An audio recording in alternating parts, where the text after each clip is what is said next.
Calderón Chelius, experta en asuntos migratorios, investigadora del Instituto Mora, miembro de esta familia Sin Censura, para que hablemos también sin pelos en la lengua, sin censura, de otros temas importantes. La saludo con mucho gusto. Doctora, ¿cómo le va? Muy bien, Vicente, pues encantada aquí escuchando también a Quique y escuchándote a ti, así que bueno, ya muy al tanto de todo. Oiga, a ver, dicen desde la oposición, dicen desde el panismo, personajes como Kenia López Rabadán, que hay una revancha, una venganza de Morena contra colonias que votaron a favor del PAN y por eso les están subiendo las tarifas del agua potable. ¿Cómo ve estas declaraciones del panismo que también son asquerosas? Mira, yo voy a separarlo, Vicente, porque como me pones al personaje enfrente, yo te diría que Kenia López Rabadán es la presidenta de la Comisión de Derechos Humanos del Senado. Ella tendría que estar hoy ocupadísima en el tema de esta parejita del norte que se dedica a rentar niños por fin de semana. Entonces yo creo que ella tendría que estar ocupada justamente en los temas que tienen que ver con su labor muy importante en el Senado, que seguramente, bueno, pues no, se le pasa de largo o no sé. Y entonces, bueno, ahora ya me voy al tema del agua en la Ciudad de México, pero más que nada como un asunto de golpeteo político bien chafa, porque fíjate que, bueno, se anuncia por un diputado de aquí de la Ciudad de México, Luis Méndez, que por cierto ya ha repetido varias veces porque es del grupo de Jorge Romero, y este cuate pues anuncia que van a subir el precio del agua, pero además en venganza a quienes vivimos en zonas que son supuestamente de oposición, como si hubiera toda la gente de oposición, sino un debate y justamente una cosa que es interesante y es pues un proyecto que tiene que ver con la democracia y es que la gente vota también de manera diferenciada. Entonces, una de las cosas interesantes es que este hombre sale con que, bueno, nos van a aumentar el precio y a partir de ahí empieza la pelotita, ¿eh? Entonces, es una campaña, al final de cuentas, bueno, desmentida por el gobierno de la Ciudad de México. Qué bueno retomarlo porque es el tipo de cosas que la gente se la cree, Vicente, y es muy grave. Sí, sí hay un costo del agua. El agua no es gratis, primer cosa. Y efectivamente, quien consuma más, pagará más. Y ese es el asunto que hay que tener en cuenta en una ciudad donde además hay extensiones territorialmente hablando, incluidas zonas, por ejemplo, la Benito Juárez, que en donde ganó el PAN, que no tienen agua, tienen que traer pipas y han estado, digamos, con ese problema hace mucho tiempo. Entonces, es una suerte de uso mediático de una información que es delicada, porque la gente luego se altera, y no hay un aumento, sino digamos, ante el exceso del consumo de agua, usted pagará lo que corresponde. Y a mí me parece que tiene que ver con un debate que además va a otro nivel y tiene otra vez que ver aquí con, si usted tiene más, pues tiene que pagar más. Si usted consume más, tiene que pagar lo que consume extra. Entonces, el manejo, y ahora que tú mencionas que se haya subido también al ring una senadora, en lugar de dejar esto a los diputados de la Ciudad de México, digamos, en términos ya estrictamente políticos, te habla de que el tema ni siquiera fue capaz de ser ubicado por estos diputados como un tema de golpeteo real, porque en 3 minutos se les cayó. Y entonces se sube otro perfil de políticos, pues para echarle más al asunto. Sí creo que va por este intento desesperado de parte de la oposición de decir lo que sea, Vicente. Mira, hace cosa de unos 3 meses, cuando pusieron la segunda dosis de la vacuna a los cincuentones, digo, ahí ya te aviso, ¿no? Justamente el discurso en una alcaldía como la Benito Juárez era, nos están mandando al centro médico porque es venganza de la jefa de gobierno por haber votado en contra de Morena. Ay, pero por favor, esta alcaldía ha sido panista hace tiempo, digo, ahí podríamos discutir mucho por qué, pero eso es otro tema, pero el punto interesante es que es un argumento, pues la verdad, muy chafa, o sea, habla de un nivel como muy pedestre, muy básico, de quien supone que la oposición y la venganza por no votar por unos se va a dar en cosas tan absolutamente banales, cuando lo que se tiene que privilegiar en todo caso es el hecho de haber recibido una vacuna, y tampoco como una dádiva ni mucho menos, sino como una responsabilidad del Estado que está respondiendo a eso, o sea, punto. Pero está en el mismo tono, ¿sabes? Yo cuando lo oí, luego me recordó eso. porque dije, es del mismo estilito. Ahora sí que de los creadores de aquello de que se están vengando y nos mandan al centro médico, viene ahora, nos van a cobrar más porque consumimos más. Pues, ¿cómo ven que sí? Sí consumen más. Lo que es un llamado a a ser como cuidadosos con el tema del agua. Por ahí iría, Vicente, y yo te diría, en el caso de la senadora Kenia López Rabadán, el tipo de declaraciones que ella hace sí parecen muy, desesperadas, y montarse a esto, que es tema de la Ciudad de México, pues lo comprueba. Así es. Oiga, doctora, déjeme preguntarle su opinión, porque hace unos minutos lo platicaba con Quique Legorreta de cómo periodistas y medios de comunicación también buscan sacar raja de el caso de Lourdes Maldonado, la periodista asesinada en Tijuana. Debo de decir que también me llega a lastimar cuando buscan subestimar o minimizar las exigencias de justicia en este caso. Yo respeto mucho, por ejemplo, cuentas como la de Malthus Gamba, comprometida cuenta por la transformación de México, por la Cuarta Transformación, y dice, en la ola pequeña, qué tristeza que sea una ola pequeña, debería de ser una gran ola social, dice, de protestas que intentan los periodistas hoy, hay que distinguir dos aspectos: su legítimo derecho a pedir garantías a las autoridades y su intención por recuperar una voz y un poder mediático que perdieron por su vinculación con el poder. Ese no se apoya. Yo les pediría mesura, porque, y sí, definir quién saca raja y quién no, pero aquí en esto estamos, creo, todos. Por ejemplo, voy a retomar lo que publica el querido Fisgón, Rafael Barajas el Fisgón. Si hay alguien comprometido con la 4T, con el Instituto de Formación Política de Morena, es el Fisgón, uno de los mejores caricaturistas de México. Y el Fisgón publica: duelen los asesinatos de Lourdes, Margarito, José Luis, Freddy, Jacinto, Benjamín, Manuel y muchos periodistas más. Por el bien del gremio y del país, es necesario investigar estos casos hasta las últimas consecuencias. Y en su caricatura están los periodistas con micrófono en mano y en lugar de micrófono una tumba, un memorial, y dice: necesitamos respuestas del lado de los periodistas.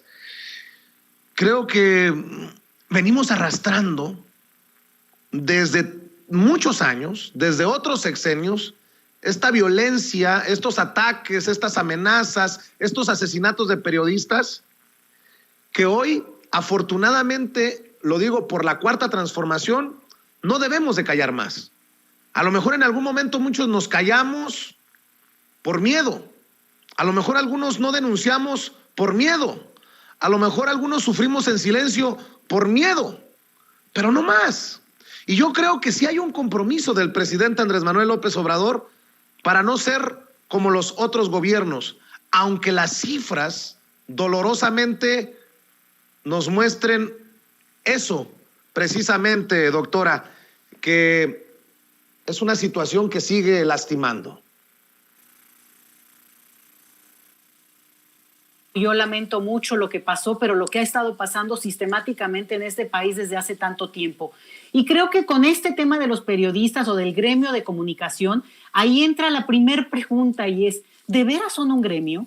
O sea, porque dedicarse a una cuestión que coincide en cierto tipo de actividades, yo no sé si los hace gremio.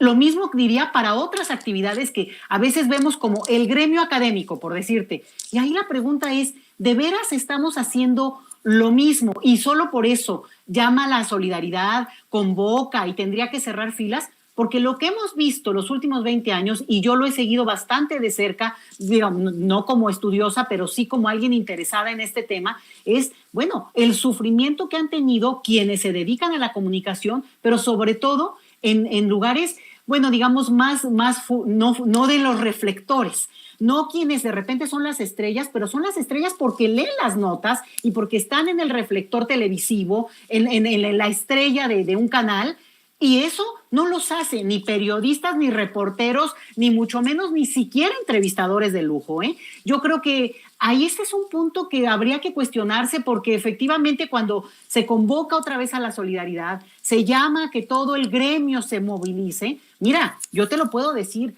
hace años se ha hecho esto, y sobre todo cuando hay una cosa que indigna tanto como en este momento, pero al final justo o se usa como un golpeteo político, como lo estamos viendo ahora, quitarle el contexto y no ubicar justamente que cada uno de estos casos tiene un móvil que debe investigarse, porque aquí el problema es la impunidad, Vicente. Cuando tú tienes que al final de cuentas, y aún con el seguimiento sistemático y digamos y puntual de cada uno de los casos, sobre todo los más conocidos, no ha pasado nada o ha pasado muy poco o escasamente se ha resuelto algún caso, pues lo que tienes es que es permiso para delinquir, permiso para matar directamente. Entonces, otra vez, otro grupo muy lastimado son los activistas de derechos de la naturaleza, de derechos humanos. Es un grupo muy golpeado. No los hace gremio.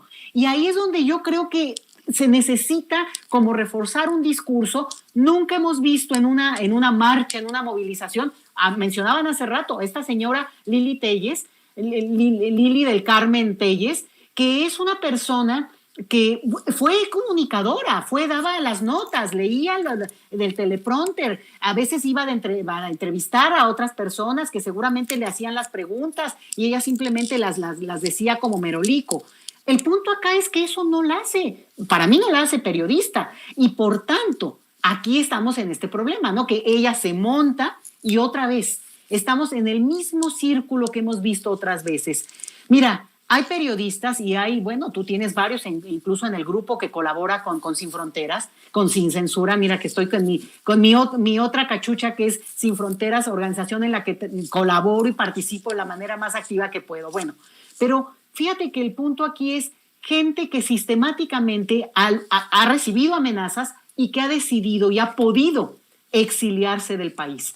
Hay un grupo de mexicanos exiliados por razones donde su seguridad corre peligro inminente y que han logrado ser reconocidos por las autoridades estadounidenses y canadienses también como personas que necesitan asilo. Es el caso de algunos periodistas también más connotados, pero no lo voy a mencionar en este momento, porque justamente nos vamos otra vez con los nombres que pues al final de cuentas tienen cierta capacidad de movilizar, porque son gente muy conocida, porque han hecho una labor que es importante, pero que no es lo mismo que el camarógrafo de a pie que va y viene y toma notas, el fotógrafo que en los fines de semana además toma fotos de bodas para completar el salario, y que al final son amenazados. Y organizaciones, otra con la que yo colaboro, Vicente, hace muchos años, de Mexicanos en el Exilio, que está ubicada en El Paso, Texas, ha seguido puntualmente y ha ayudado a estos casos. Así que no nos vengamos a sorprender ahorita de que esto es una cosa,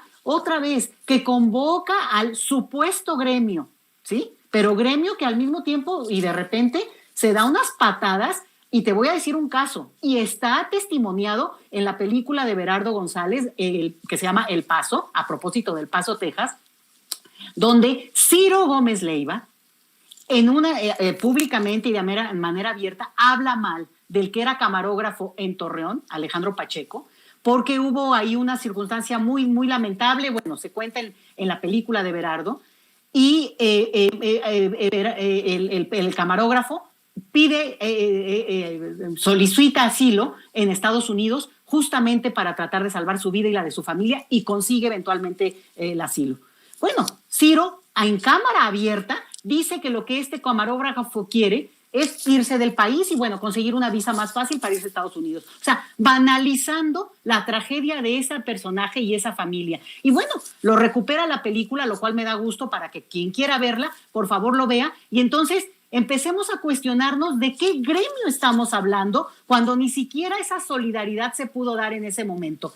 Lo menciono como un ejemplo y dejo la película como una tarea urgente de que todos puedan verla para que vean que ahí está la imagen simplemente extraída en su momento lo que dijo este periodista.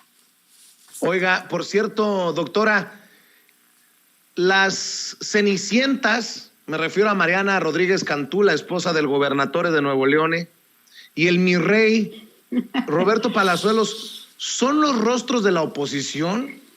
Y la pregunta es, ¿qué dice eso de la oposición y qué dice eso también de nuestra sociedad? Porque hay un segmento que ha votado por Cuadri, por eso es diputado federal, un segmento de la población, de la sociedad que ha votado por Margarita Zavala, por eso regresó como diputada federal.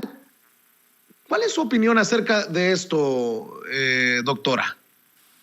Pues Vicente, de esto se van a escribir libros, y no solamente de México, digamos, ahora sí que hay que hacer justicia en esto, pero ubicándonos en México, fíjate que hay una parte de un componente de muchos, pero uno tiene que ver con esta cuestión de lo aspiracional en el sentido de que estos personajes, como salen además en la tele o en redes sociales, proyectan cierta imagen que al final de cuentas nos lleva al origen mismo del racismo y el colonialismo de nuestras sociedades. Es decir, ese personaje que proyecta esa imagen que repetidamente se ha presentado como el sujeto superior, el que tendría que ser el capataz, en su caso el virrey, ¿no? Toda esta cuestión donde da alcurnia un cierto, digamos, fenotipo que ellos explotan de una manera pues muy, muy evidente, ¿no? Es la fama, es el tipo de belleza que proyectan, es el tipo de mensaje que aspira o que pretenden poner como aspiracional en un sector pues que sí, lo sigue y le gusta y al final de cuentas, digamos, tiene esa imagen de lo que debería de ser. Digamos, el problema es que es lo político, no es en todo caso, bueno, sus artistas favoritos.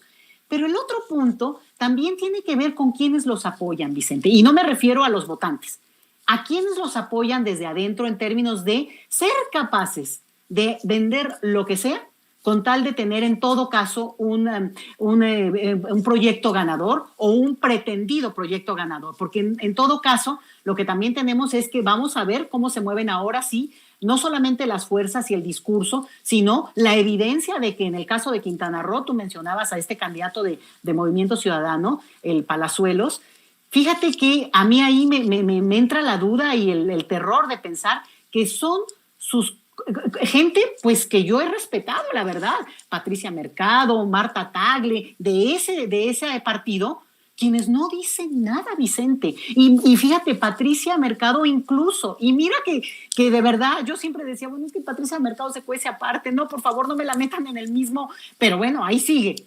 Y ahora con el asunto de esta parejita que rentó un niño por fin de semana, fíjate que fue horrible porque ella sí subió un tuit, yo creo que podría mejor haberse quedado callada, pero subió un tuit lamentable, Vicente, diciendo, bueno, son muchachos, lo hicieron de buena fe, no, al contrario, ahora ya hacen público un tema, tanta gente que quiere poder de llegar a tener en algún momento un niño que no han podido tener ellos mismos, bueno, ¿no? Un huérfano, ¿no? Entonces, banalizando, quitándole el peso del problema a una pareja de gente adulta, ciudadanos, que además están en el poder. Entonces, eso es lo que yo le daría también la vuelta. ¿En qué momento el grupo, y ya no hablo del presidente de Movimiento Ciudadano, ¿verdad? Porque obviamente él va sobre el mejor postor. No, me refiero a todo ese grupo que podría ser eventualmente políticos de carrera y políticos que quieren seguir siendo políticos. No es un punto en el que ellos tengan otra intención, sino que se han formado en la política, pero están calladitos, Vicente. Van a alzarle la mano. Serán capaces, Patricia Mercado, los digo como ejemplos, pero porque además, otra vez, reitero, me parece que son nombres pues que tienen trayectoria. Van a ir a hacer campaña con Palazuelos, van a ir a sacarse una foto con esta parejita de Nuevo León. O sea, de verdad, ¿son capaces de sostener este discurso o hasta cuándo? Ese es el otro lado. Entonces, por un lado está un grupo de la sociedad que avala un discurso así y evidentemente lo celebra. Obviamente hay quienes no, y ahí va a estar la pelea, porque estamos peleando algo que hasta ideológicamente tiene que ser visibilizado, porque ese discurso, digamos, que pretende imponer hasta modelos de belleza, hay que discutirlo y cuestionarlo. Pero por el otro lado te digo, este grupo que avala a esos perfiles, Qué miedo, Vicente, porque están dispuestos a avalar lo que sea con tal de seguir, digamos, pues al final viviendo de lo que les pagamos, Vicente, porque no se trata de empresarios. No se trata de que dijeras, bueno, este señor Palazuelos y sus negocios turbios deberían de investigarlos. No, se trata de que quiere vivir del presupuesto que se le da vía ser, digamos, representante popular. Es gravísimo, Vicente, y espero que esto permita y abra un gran debate nacional acerca de qué estamos pensando por gente que está en el poder. Otra vez, si son empresarios, bueno, pues allá él y su colorcito de piel. El asunto acá es cuando eso se quiere traducir en ejercer el poder político desde incluso la gobernatura. Imagínate tú de qué estamos hablando. Pero ahora sí toca también sacar la casta desde el otro lado. Así es. Oiga, doctora, por cierto, nada más para cerrar, veía que hacía mención de que usted ya forma parte de la familia Sin Censura, que no es una invitada recurrente. ¿Hubo alguna mención de usted en algún artículo? No lo entendí bien, no le he preguntado. No, es que hacen una mención de en un artículo que yo que soy invitada frecuente, y le puse al chico que hizo la mención, le digo, no, yo no soy invitada frecuente. Yo soy parte del equipo y cada semana, cuando se puede, y además, digamos, no cuando se puede, cada semana, salvo que hubiera alguna emergencia y no pudiera, participo del gusto y el honor que tú con lo que me privilegias, Vicente, de darme y permitirme hablarle a quienes nos escuchen. Entonces, más bien era una respuesta a quien trata de minimizar mis participaciones como, ay, de repente apareció. No. Y además, en las buenas y en las malas, ¿eh? Que no quede sin decirse, porque eso también lo he dicho a propósito de tu espacio y del trabajo que han hecho ustedes desde hace tanto tiempo, que por cierto, que ese también quede claro, la historia y la trayectoria del periodista Vicente Serrano no empezó tampoco con el proyecto de Sin Censura. Esa es otra cosa. Y, por tanto, bueno, pues nada más agradecerte como siempre el espacio y el tiempo, Vicente. Gracias, doctora. Gracias. Por cierto, hay que cerrar invitando a la gente para que la siga en redes sociales y en los espacios en los que participa, doctora. Pues sí, como siempre. Ay, mira, es que tengo aquí es que se cayó Easy, Vicente, entonces no estamos con internet, es una cosa que no te cuento. Bueno, Leti Chelius, @Leti Chelius, mi Twitter, y escribo una columna semanal en Sin Embargo MX, y bueno, ahí me pueden seguir y encantada de la vida, y pues como académica desde el Instituto Mora produciendo lo que corresponde, Vicente. Mando un abrazo, doctora, muchas gracias siempre por decir presente y ser miembro de esta familia Sin Censura. Gracias, Vicente. Un abrazo a todos y a Ceci siempre. Gracias, Ceci, querida. Cuídese, la doctora Leticia Calderón Chelius, experta en asuntos migratorios, investigadora del Instituto Mora, hablando con nosotros sin censura.